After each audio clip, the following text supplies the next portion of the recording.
د بلخ ولایت عامې روغتیا ریاست د معیاري انسیناتور د جوړولو چارې پیل شوې. یاده پروژه چې د بلخ ولایت د عامې روغتیا ریاست لخوا او د بې پولو ډاکټرانو په مالي ملاتړ د 14.5 میلیونه افغانیو په ارزښت پیل شوه. مسؤلین وایي چارې به د 40 ورځو په موده کې بشپړې او ګټې اخیستنې ته وسپارل شي. لکه څنګه چې تاسو ګورئ دلته د انسیناتور د جوړېدو چارې پیل شوې، د ساختمان د جوړېدو چارې پیل شوې دي. دغه د بلخ ولایت عامې روغتیا ریاست د رئیس صاحب په دوامدارو هڅو همداراز د بې پولو ډاکټرانو په مالي لګښت سره چې شاوخوا 14.5 میلیونه افغانۍ لګښت به راځي چې پراخه څه هم ورته په نظر کې نیول ده او دې باندې کار جریان لري.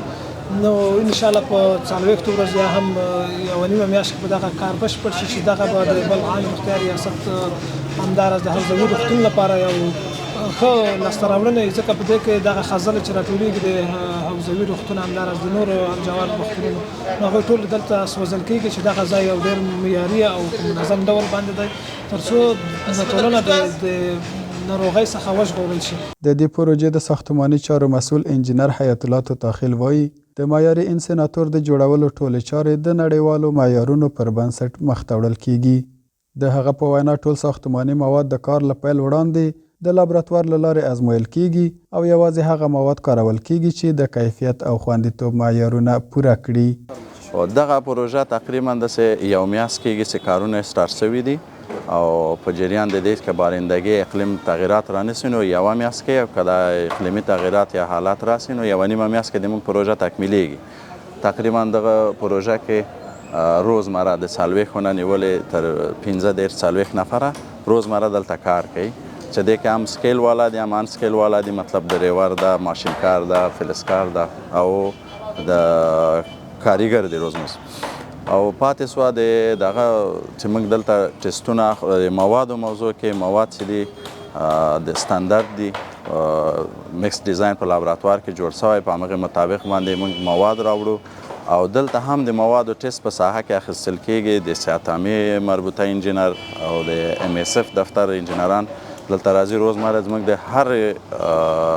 پروسې د کاري نه نظارت کوي. ورته مهال د بلخ ولایت عامې روغتیا ریاست ډاکټران وایي د دې معیاري انسیناتور په جوړېدو سره به طبي کثافات په اصولو خوندي او معیاري ډول له منځه وړل کېږي چې دا چاره به د چاپیریال ساتنې، د عامې روغتیا معیارونو د پلي کېدو او د بېلابېلو ناروغیو د مخنیوي په برخه کې مهم او اغیزناک رول ولوبوي.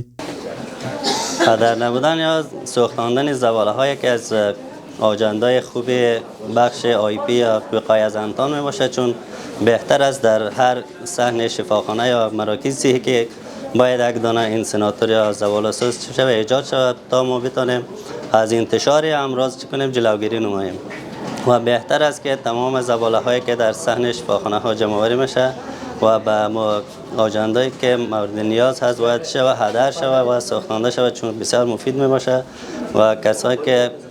از انتقال امراض از شخص به شخص دیگه چی میکنه جلوگیری میکنه و چیزهایی هست که در زباله‌جات باعث انتقال امراض به گونه‌های مختلف میشه. د یادولو وړ ده چې د بلخ عامې روغتیا ریاست ژمن دی ترڅو د روغتیایي بنسټونو د معیاري کېدو، د طبي کثافاتو د اصولو مدیریت او د چاپیریال ساتنې په برخه کې دوامدارې هڅې وکړي. د ورته بنسټیزو پروژو پلي کېدل نه یوازې د عامې روغتیا د معیارونو د لوړوالي لامل ګرځي بلکې د ناروغیو د مخنیوي او د وګړو د روغتیا خوندیتوب ته هم پیاوړی بنسټ برابروي.